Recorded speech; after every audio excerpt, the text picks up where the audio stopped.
just keep them, you know, clagged up in legal processes and distractions so that they can't run the publishing organisation. Now, that may or may not be what's going on in Sweden at the moment, but it's simply paralysed the organisation and the work of WikiLeaks, as has the financial blockade. In the background, of course, is this potential sealed indictment by the US Department of Justice. I had a run-in with the Foreign Minister in an Estimates Committee hearing earlier today to try and get on the record whether the Australian government knows if such an indictment exists, whether they've tried to find out, whether they've asked the United States government, and the answers are very coy. They're very carefully worded. There's no evidence. In other words, there's nothing written down.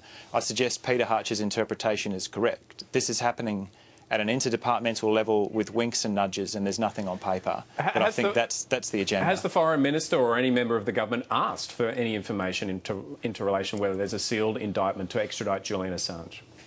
I think eventually today I managed to extract that yes, those questions have been put, those arguments have been had, or those inquiries have been made, and then it gets very coy and the answers get very evasive and the language becomes very careful about not being in possession of any evidence of such an indictment, and no further disclosure of what those discussions revealed.